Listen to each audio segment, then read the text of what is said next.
السلام علیکم ورحمۃ اللہ وبرکاتہ۔ آج کچھ حضرات کے مختلف فون آئے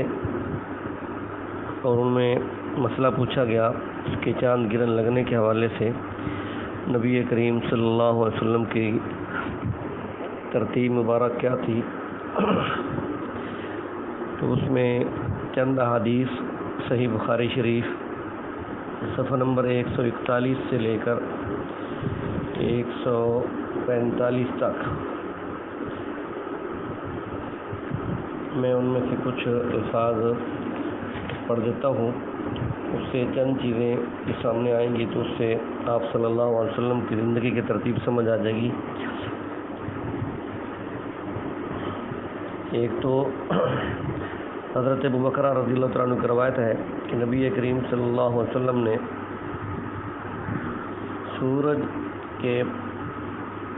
گرن لگنے پر آپ علیہ السلام نے خطبہ دیا، فرمایا ان الشمس والقمر لا ينكسفان لموت احد واذا رأيتهما فصلوا وادعوا، کہ بے شک سورج اور چاند یہ نہیں گرن لگتے کسی آدمی کی موت کی وجہ سے، اور جب تم ان کو دیکھو کہ گرن لگا ہوا سورج کو یا چاند کو تو تم نماز پڑھو اور اللہ سے دعائیں کرو۔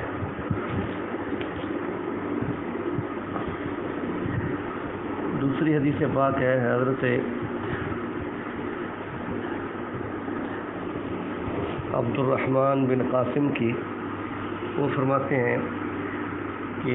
حضرت عبداللہ ابن عمر رضی اللہ تعالیٰ عنہ نے خبر دی کہ نبی کریم صلی اللہ علیہ وسلم نے ارشاد فرمایا ان الشمس والقمر لا يخسفان لموت احد ولا لحیاته ولكنهما آیاتان من آیات اللہ فاذا رأیتهما فصلوا۔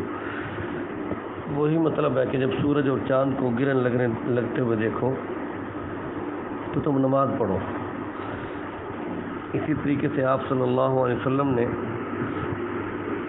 ایک روایت میں ارشاد فرمایا، مغیرہ بن شعبہ کی روایت ہے، اس میں ایک اضافہ ہے فَإِذَا رَأَيْتُمْ فَصَلُّوا وَادْعُوا اللَّهَ، کہ جب تم دیکھو تو تم نماز پڑھو اور اللہ سے دعائیں کرو۔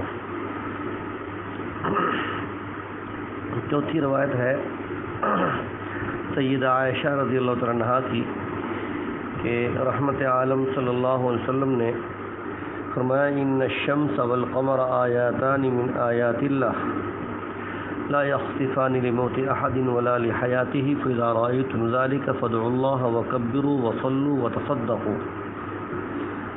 کہ سورج اور چاند اللہ کی نشانیوں میں سے دو نشانیاں ہیں، تو یہ کسی آدمی کی موت کی وجہ سے ان کو گرن نہیں لگتا، نہ کسی آدمی کی حیات کی وجہ سے۔ جب تم ان کو دیکھو تو تم اللہ سے دعائیں کرو، اللہ کی بڑائی بیان کرو، نماز پڑھو اور صدقہ دو۔ یعنی چار کام بتائے، دعائیں مانگو، اللہ کی بڑائی بیان کرو اور نماز پڑھو اور صدقہ دو۔ اسی طریقے سے آپ صلی اللہ علیہ وسلم کی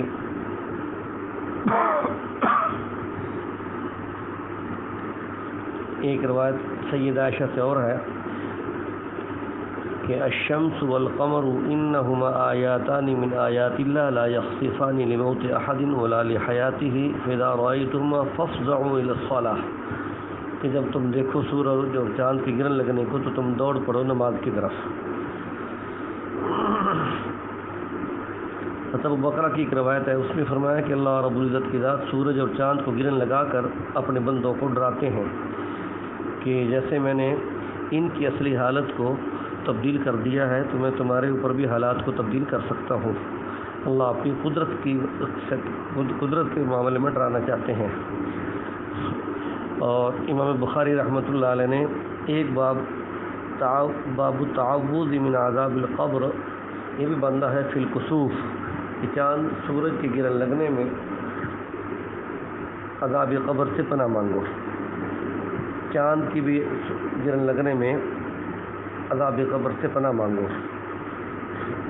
ایک موقع پر آپ صلی اللہ علیہ وسلم نے صحابہ کو یہ بھی حکم دیا ثم امرهم ان يتعوذوا من عذاب القبر، اللہ کے نبی نے ان کو حکم دیا کہ وہ پناہ مانگے عذاب قبر سے، اور ایسے گناہوں سے بچیں جن کی وجہ سے عذاب قبر ہوتا ہے۔ چغل خوری سے بچیں،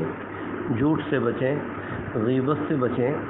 اور پیشاب کے چھینٹوں سے بچیں، اور ماں باپ کی نافرمانی سے بچیں، زنا سے بچیں، شراب سے بچیں، اور سود کھانے سے بچیں۔ یہ وہ جرائم ہیں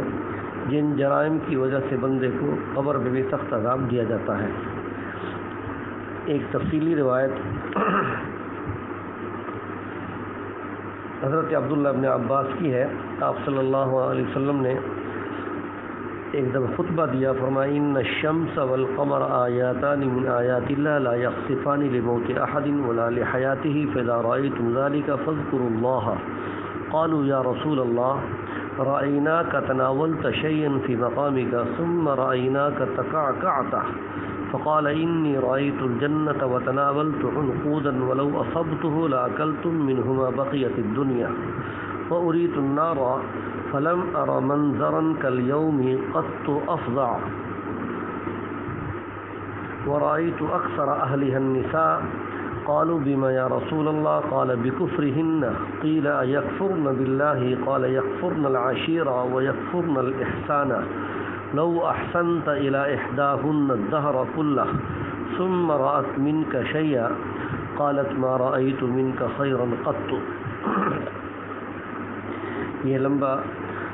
خطبہ دیا آپ صلی اللہ علیہ وسلم نے، فرمایا کہ سورج اور چاند دونوں اللہ کی نشانیوں میں سے دو نشانیاں ہیں، کسی کی موت و حیات کے ساتھ ان کا گرہن کا تعلق نہیں ہے۔ جب تم دیکھو ان کو گرہن لگتے ہوئے تو تم اللہ کو یاد کرو، اللہ کا ذکر کرو۔ صحابہ اکرام نے عرض کیا اللہ کے نبی، ہم نے آپ کو دیکھا ہے کہ آپ اپنی جگہ سے کسی چیز کو پکڑنے کے لیے آپ آگے بڑھے ہیں، پھر ہم نے آپ کو دیکھا کہ آپ اپنی جگہ سے پیچھے ہٹنے لگے ہیں۔ تو آپ صلی اللہ علیہ وسلم نے حقیقت بیان فرمایا کہ انی رأیت الجنہ تھا۔ یہ دن کے وقت آپ صلی اللہ علیہ وسلم نے سورج گرہن کی نماز پڑھاتے ہوئے یہ معاملہ آپ کے ساتھ ہوا، تو آپ نے فرمایا کہ میں نے دنیا میں اللہ نے جنت کا منظر دکھایا اور جنت منکشف کر دی۔ فرمایا انی رأیت الجنۃ، میں نے جنت کو دیکھا، وتناولت عنقودا، نماز کے اندر ہی جنت کو دیکھا اور اس میں انگوروں کے خوشے دیکھے، گچھا دیکھا، تو اس انگوروں کے خوشے کو میں نے پکڑنا چاہا، لو اصبتہ، اگر میں اس کو پہنچ جاتا پکڑ لیتا تو لاکلتم منہما بقیت الدنیا، اور تمہیں دے دیتا تو تم اس کو دنیا کے باقی رہنے تک کھاتے رہتے۔ مطلب یہ تھا کہ جنت کے پھلوں میں فنا نہیں ہے، آپ ان کو کھانا شروع کرتے تو جہاں جہاں سے کھاتے جاتے وہاں دوبارہ اسی وقت فوراً پھل لگ جاتا۔ وأریت النار، مجھے جہنم دکھائی گئی، تو میں نے نہیں دیکھا کوئی خطرناک ہولناک منظر کبھی بھی آج کے دن کی طرح، اور میں نے اس میں اکثر عورتوں کو دیکھا۔ تو صحابہ کرام نے سوال کیا کہ کس وجہ سے اللہ کے نبی، کیا وہ ان کی کفر کی وجہ سے؟ تو کہا گیا یکفرن باللہ، کیا وہ اللہ کے ساتھ کفر کریں گی؟ تو آپ نے فرمایا نہیں، یکفرن العشیرہ، وہ شوہروں کی ناشکری کریں گی، اور یکفرن الاحسان، اور شوہروں کے احسان کو جھٹلائیں گی، ان کے احسان کو احسان فراموشی کریں گی۔ اور پھر فرمایا کہ لو احسنت الی احداہن الدہر کلہ، اگر تو ان عورتوں میں سے کسی عورت کی طرف احسان کرے زمانہ بھر، پھر وہ تجھ سے کچھ کمی دیکھ لے، کسی چیز میں کمزوری دیکھ لے، تو کہتی ہے کہ ما رأیت منک خیرا قط، کہ مجھے تو تجھ سے کبھی بھی زندگی میں کوئی بھلائی نصیب نہیں ہوئی۔ یعنی ساری زندگی کے احسانات کو ایک پل میں فراموش کر دینا اور جھٹلا دینا اور شوہر کے سامنے جھوٹ بول دینا، یہ عورت کا لمحوں میں کام ہے، اور یہ اس کی زندگی کے لیے، دنیا بربادی کے لیے یہ جملہ کافی ہے کہ شوہر کی ساری زندگی کی محنت کو ایک پل میں ضائع کر دینا اور بکواس کرنا کہ تو نے تو مجھے کبھی زندگی میں خیر پہنچائی نہیں ہے۔ اس لیے عورتیں جہنم میں زیادہ جائیں گی، عورتیں اپنے شوہروں کی نافرمانی کی وجہ سے جہنم میں جائیں گی۔ اور نافرمانی سامنے ہے کہ اپنے شوہر کو حقیر سمجھنا، اپنے شوہر کو فرمائشیں کر کر کے ذلیل کرنا، ایسی فرمائشیں کرنا جو وہ پوری نہ کر سکے، یہ صورتیں اختیار کرنا، اپنے شوہر کی بات نہ ماننا، اپنے شوہر سے پوچھے بغیر گھر سے نکل جانا اور اپنے آپ کو شوہر کے اوپر سوار کر لینا کہ میری گھر میں بات چلے گی، تیری گھر میں بات نہیں چلے گی۔ اللہ رب العزت کی ذات نے شوہر کو جو عزتیں عطا فرمائی ہیں، جو مقام عطا فرمایا ہے، وہ والد سے بھی زیادہ عطا فرمایا ہے۔ اس لیے شوہر سے اگر کوئی عورت ایک رات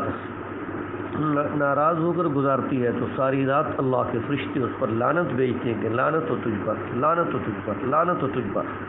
تو عورتوں کے لیے انتہائی خطرناک معاملہ ہے۔ آپ صلی اللہ علیہ وسلم نے کو دنیا میں دکھا دیا گیا کہ جو نافرمان عورتیں ہیں شوہروں کی اور احسان فراموش ہیں، تو اور شوہروں کی غیبتیں کرنے والی، جگہ جگہ اپنے شوہر کی تذلیل کرنے والی، ان کا معاملہ کیا ہوگا۔ اللہ رب العزت کی ذات نے آپ صلی اللہ علیہ وسلم کی برکت سے یہ سب چیزیں ظاہر فرمائی ہیں۔ تو اس میں چند چیزیں اب آ گئیں۔ ایک تو آخری حدیث بات کرتا ہوں، ایک صفحہ 145 پر بخاری شریف میں حدیث ہے۔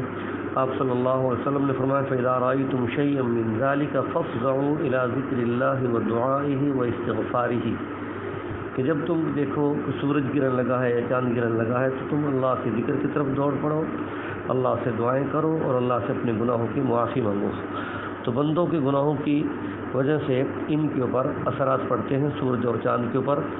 باقی چاند گرن لگ جائے یا سورج گرن لگ جائے تو ایسی عورتیں جو امید والی ہوتی ہیں ان کو کوئی نقصان نہیں پہنچتا۔ وہ خواہ کینچی استعمال کریں، خواہ سلائی کریں، مشین سلائی استعمال کریں، خواہ سبزی کاٹیں، یہ غلط باتیں پھیلی ہوئی ہیں کہ دوسرا امید والی عورت کو کہ بچے کو نقصان پہنچتا ہے۔ یہ ساری جاہلیت کی باتیں ہیں۔ حضرت حکیم الامت اشرف علی تھانوی رحمۃ اللہ علیہ نے اغلاط العوام میں اس کو ناجائز لکھا کہ یہ عوام کی غلط باتیں مشہور ہیں، شریعت میں اس سے کوئی بات ثابت نہیں ہے۔ اور اتنی بات ہے جب کبھی ایسا موقع ہو تو اپنے گناہوں سے معافی مانگی جائے اللہ کی ذات کے سامنے۔ 2 رکعت حنفی فقہ میں جو سورج گرہن ہے دن کو جب لگتا ہے تو اس میں آہستہ قرات اور جماعت کی نماز ہے، 2 رکعت جماعت کے ساتھ پڑھائی جائے۔ اور اگر چاند گرہن لگ جائے تو اس کے اندر جماعت نہیں ہے، اکیلے 2 رکعت نماز پڑھیں اور اس کے اندر لمبا قیام، لمبا رکوع، لمبا سجدہ، لمبی دعائیں، اور اپنے گناہوں کی معافی مانگی جائے اور اللہ کا ذکر کیا جائے، صدقہ خیرات کیا جائے۔ یہ چیزیں احادیث سے ثابت ہیں۔ اللہ ہمیں عمل کرنے کی توفیق عطا فرمائے۔